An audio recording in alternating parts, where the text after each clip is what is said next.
दीदी रिकॉर्डिंग की क्या? हाँ, अब चालू किया है, आपको देखकर ध्यान आ गया।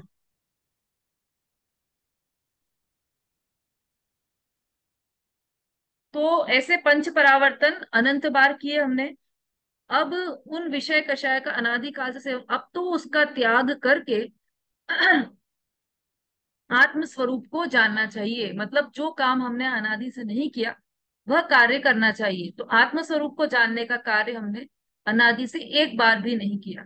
वह कार्य मतलब आत्म स्वरूप को प्राप्त करना चाहिए।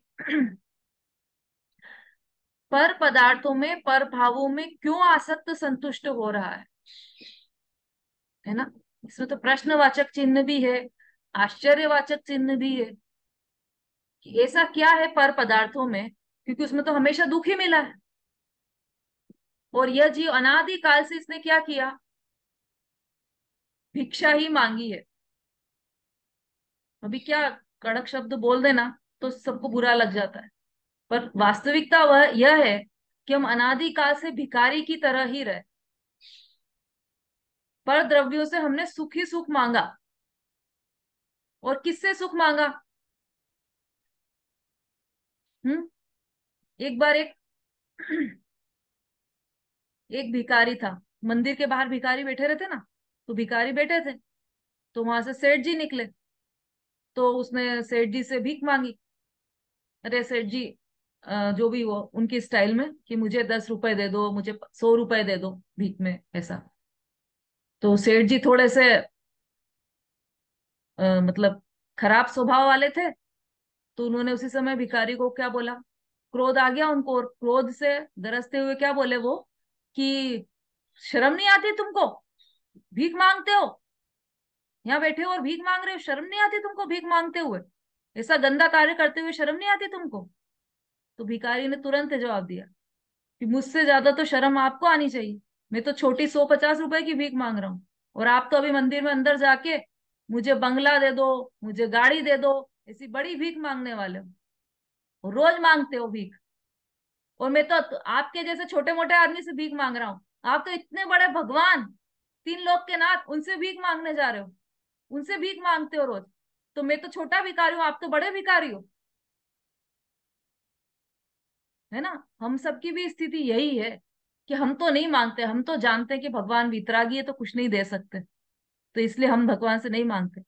लेकिन यदि आप ऐसा सोचते हैं तो अपने अंतर को तलाशिए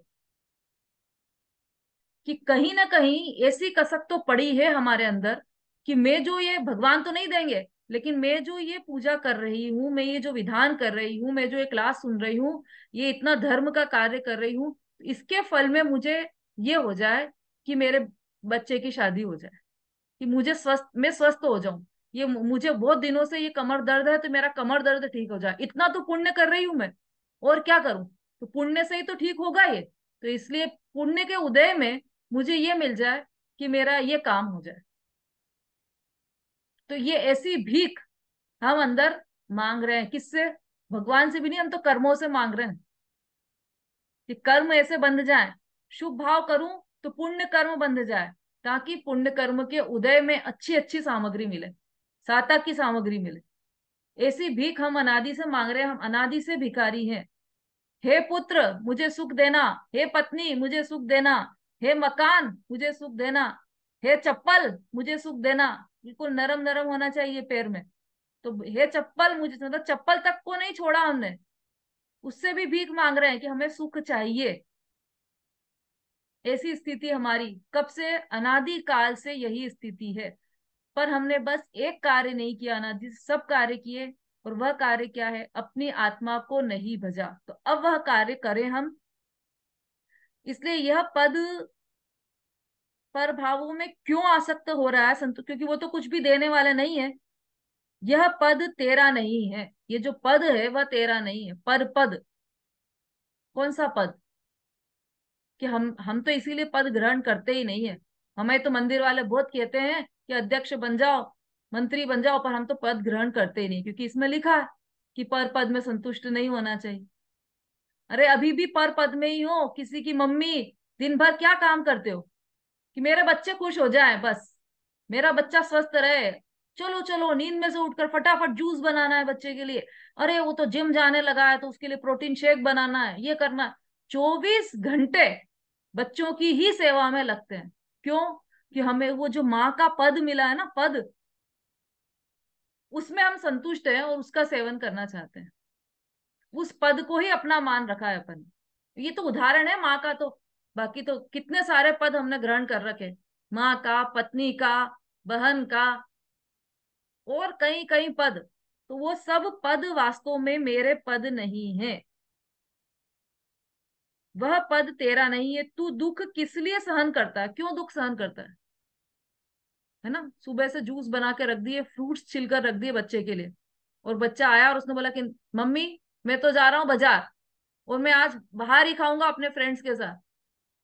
अब मम्मी बैठी बैठी यहाँ पर दुखी हो रही है कि मैंने सुबह जल्दी उठकर इसके लिए इतनी सारी तैयारियां की, 3 घंटे लगाए इसके लिए, और इसने 1 सेकंड में मना करके चला लिया। तो फिर ये जो पद है वो दुख, मतलब आप इस पद को अपना मत मानो। दुख क्यों सहन कर रहे हो, ये कह रहे हैं यहाँ पर दौलत राम जी, कि स्वपद ही अपना है, उसके अतिरिक्त जितने भी पद हैं वह सब पर पद दुख का ही, दुख को ही देने वाले हैं।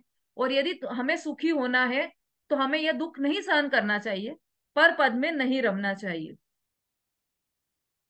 हे दौलत राम, अब अपने आत्म पद सिद्ध पद में लग कर सुखी हो। अब अपने ही पद में लगो और सुखी हो। यह अवसर मत चुको, यह अवसर मत गवाओ।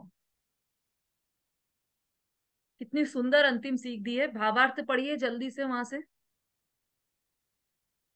विशु जी। जय जी दीदी। दीदी मेरे हम्म। पास ये वाली बुक नहीं है। अच्छा। हाँ तो सबको थोड़ा डिफरेंट हो जाएगा ना फिर। पढ़िए आरती जी।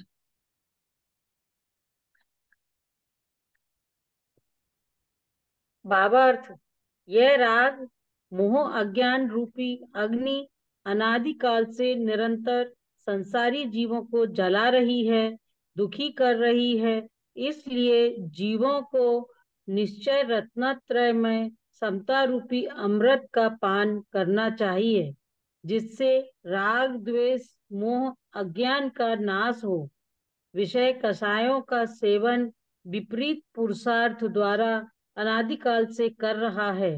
अब उसका त्याग करके आत्मपद मोक्ष प्राप्त करना चाहिए।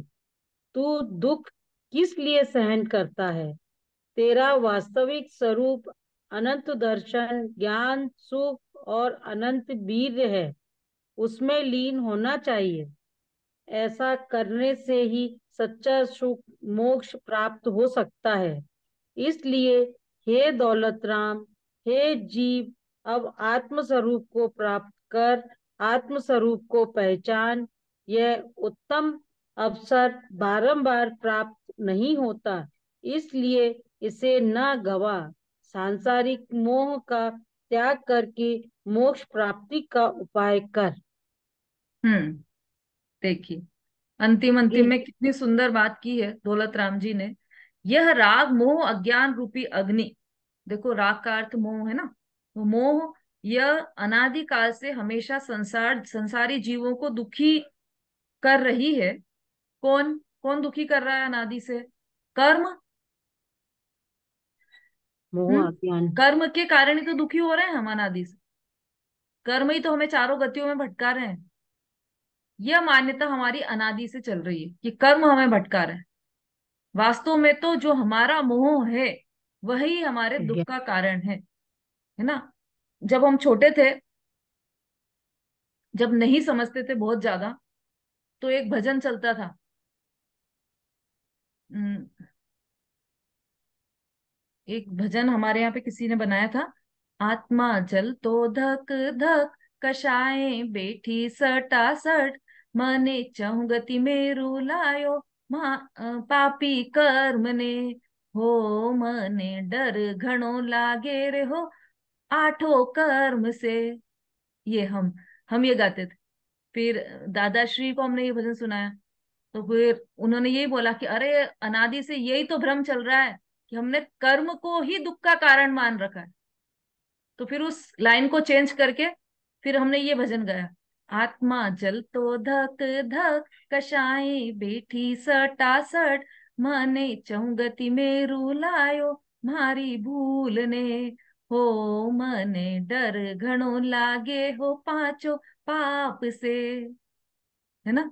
ऐसे एक और भजन आता है, वो आठों कर्मों के बीच में अकेली आत्मा, ज्ञानावर्णी ज्ञान ने रोके दर्शनावर्णी दर्शन, वो तो मोहनी कर्म रुलावे आत्मा, हो रुलावे आत्मा, आठों कर्मों के बीच में अकेली आत्मा।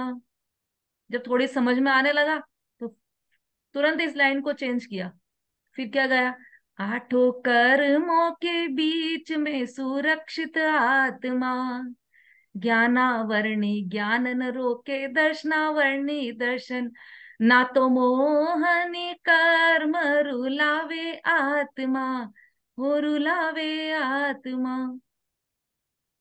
यही झगड़ा है अनादिकाल से। हम क्या समझ रहे हैं कि कर्मों ने ही हमें रुलाया है, कर्मों को ही कोसते हैं।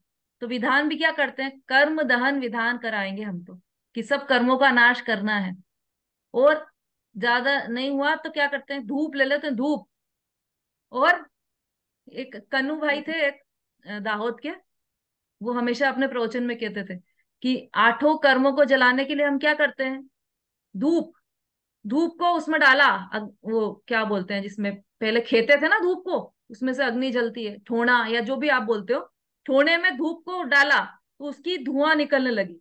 तो क्या करता है, उससे आरती करता है भगवान की, और भगवान के पास ले जाता है, उनके नाक में उनके धुआं डालता है, उनके आसपास घुमाता है कि इससे कर्म नाश हो जाएंगे। अरे भाई, भगवान के कर्म नाश करने की आवश्यकता नहीं है, वो तो कर्म को नाश करके ही भगवान बने हैं। और इस धूप से कर्म नाश होते हैं। अष्ट कर्म दहनाय धूप में रो पामिति स्वाहा। तो फिर धूप को खेने से ही तो अष्ट कर्म का नाश होगा। कि अरे वो तो प्रतीक के रूप में धूप चढ़ाई जाती है, और वो भी समझदार हो तो अग्नि में नहीं चलाएगा, वो तो प्रतीक के रूप में लौंग चढ़ा देगा।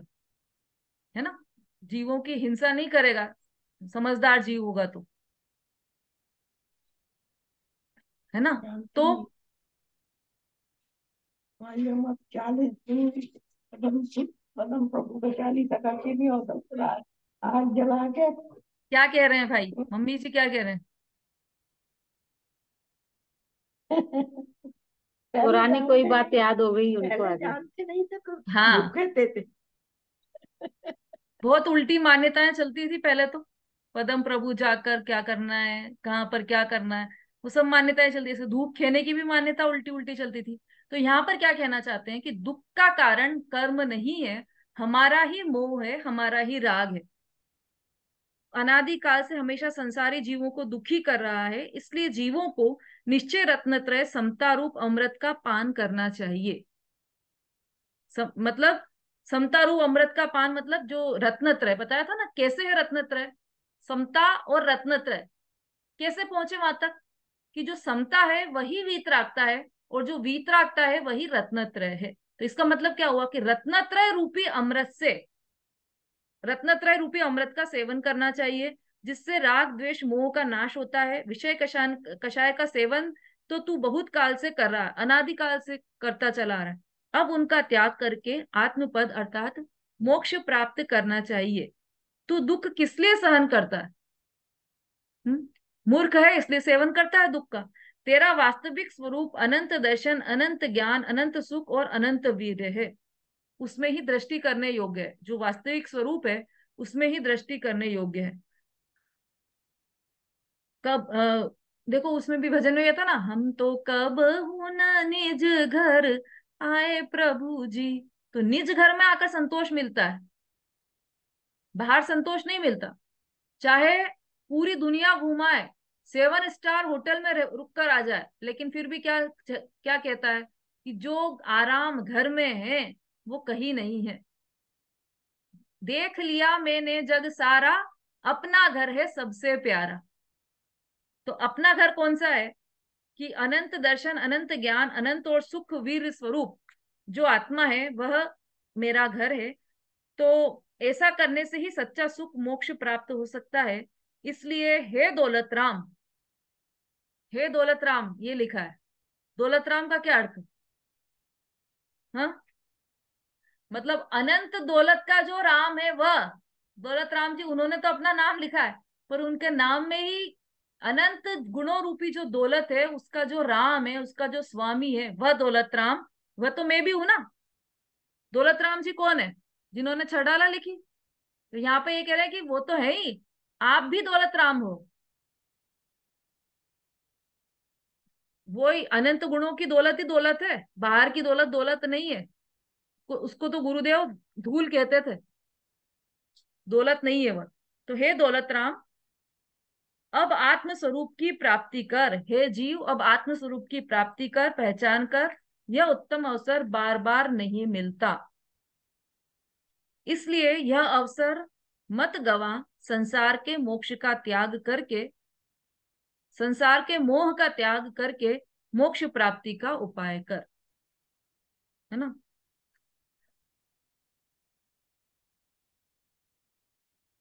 अभी यहाँ पीछे रह गया है आरती जी, आपने पढ़ा था ना, तो ये पीछे और है। देखिए सब लोग पीछे 180 पेज पर। यहाँ विशेष यह समझना कि जीव अनादि काल से मिथ्यात्व रूपी अग्नि तथा राग द्वेष रूप अपने अपराध से ही दुखी हो रहा है। इसलिए अपने यथार्थ पुरुषार्थ से ही सुखी हो सकता है। जहां भूल हुई है वहीं से तो सुखी होंगे ना भाई। ऐसा तो नहीं करेंगे ना कि सुई तो खोई है हमारी एक कमरे में और हम दूसरे कमरे में ढूंढ रहे हैं। कौन करेगा ऐसा? एक बूढ़ी अम्मा जी थी, तो वो ढूंढ रही थी, क्या ढूंढ रही हो अम्मा जी? उसने कहा कि मेरी सुई गिर गई है। तो अरे तो उजाले में ढूंढो ना, अंधेरे में क्यों ढूंढ रही हो? उजाले में ढूंढो। थोड़ी देर बाद फिर वो आए कि मिल गई क्या अम्मा जी? तो बोले नहीं मिली। तो तुम यहाँ क्या कर रही हो? तो बोले तुमने कहा था कि उजाले में ढूंढ रही हूँ, उस कमरे में अंधेरा था तो मैं इस कमरे में उजाला था तो मैं इस कमरे में आके ढूंढ रही हूँ। अरे सुई तो जहां खोई है वहां ढूंढना पड़ेगी ना। तो भूल जहां पर हुई है वहीं से सुधार करना पड़ेगी। भूल कहाँ पर हुई है? कि राग द्वेष रूप अपने अपराध से ही दुखी हो रहा है, इसलिए अपने यथार्थ पुरुषार्थ से ही सुखी हो सकता है। ऐसा नियम होने से जड़ कर्म के उदय से या किसी पर के कारण दुखी हो रहा है अथवा पर के द्वारा जीव को हानि लाभ होते हैं, ऐसा मानना उचित नहीं है। किसी और ने मुझे दुख दे दिया, किसी और ने मुझे लाभ दे दिया। हाँ विमलेश जी, दीदी है तो दीदी के कारण हमको बहुत ज्ञान हो गया, बहुत अच्छी पाठशाला ली दीदी ने, भजन ऐसा सुनाया, आनंद आ गया। कि नहीं, पर के कारण कुछ लाभ हानि नहीं है। जो ज्ञान आया वो आप में से अपने आप आया है।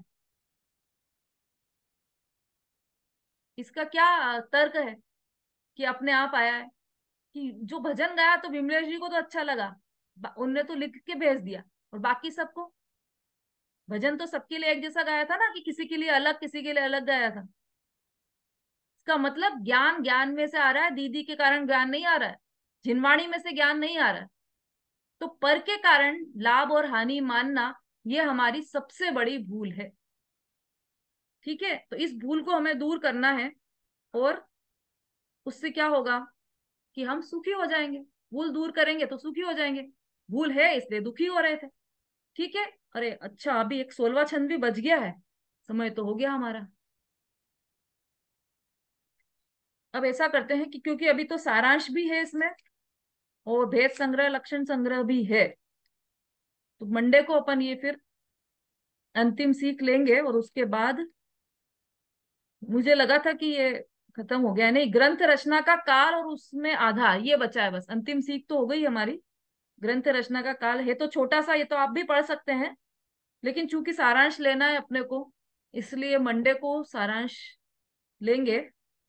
सारांश, और ये समझ लेना आपका रिवीजन हो जाएगा जब सारांश दीदी लेंगे। तो यही रिवीजन है, अलग से रिवीजन नहीं होगा छठी ढाल का। सब ध्यान से सुन लेना। दीदी सब आप फिर दीदी बाद में मत बोलना कि दीदी एक बार रिवीजन करा दीजिए। तो जो सारांश है दीदी वो रिवीजन ही है। हाँ दीदी बोलिए।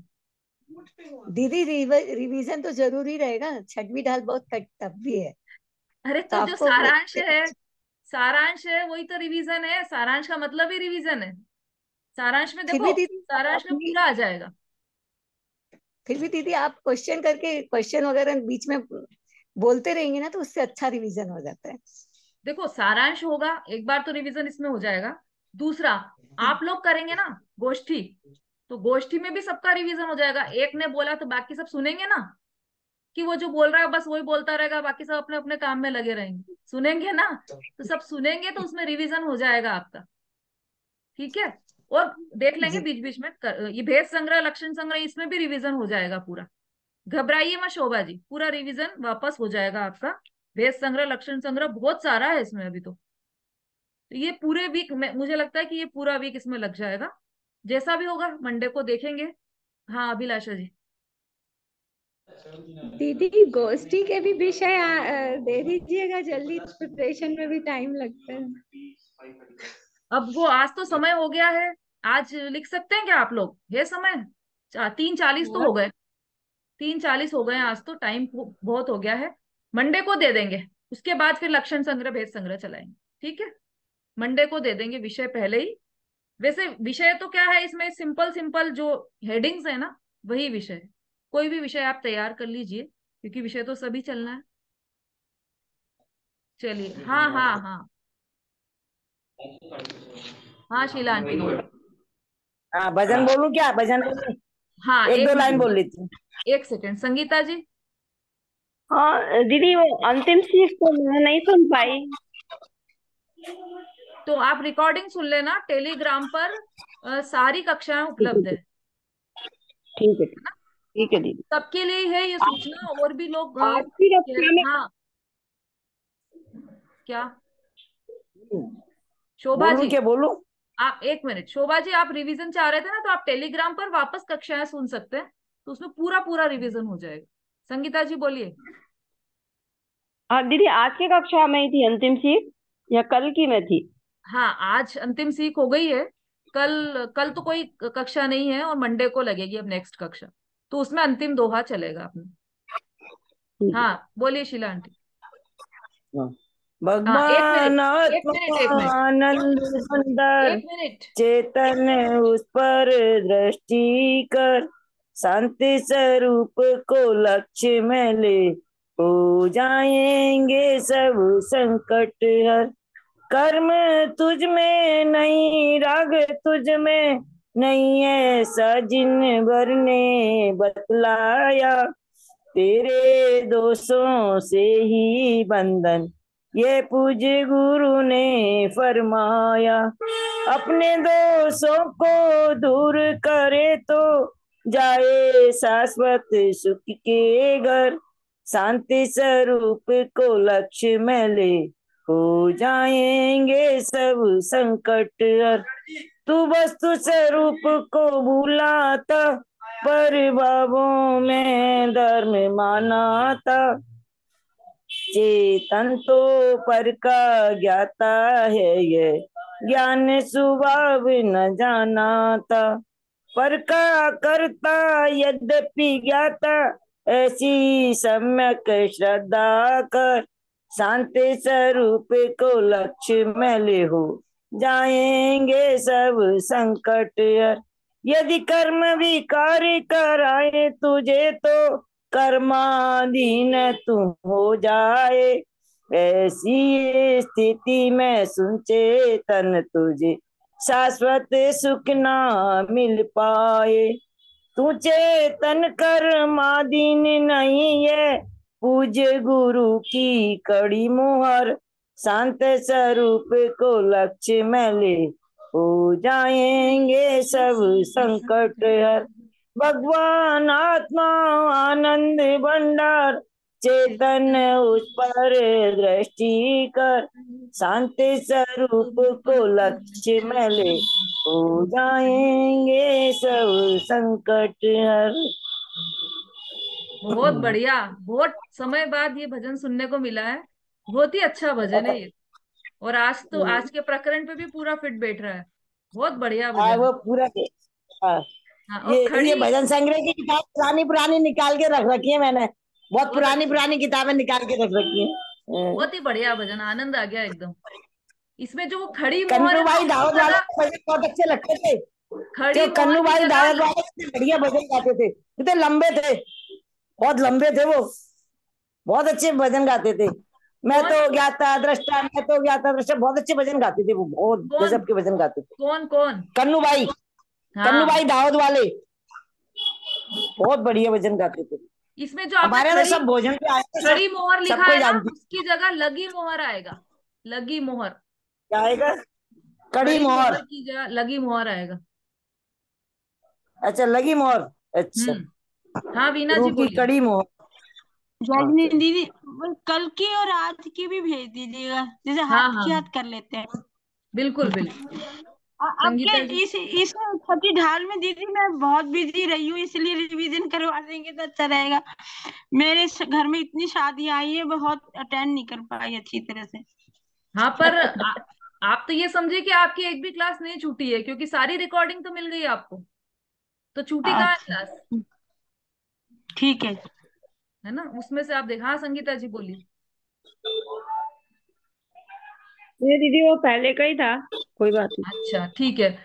देखो भाई, एक बार और सब ध्यान से सुन लो कि टेलीग्राम पर और भी लोग कह रहे थे रिवीजन के लिए, तो टेलीग्राम पर सारी कक्षाएं उपलब्ध हैं।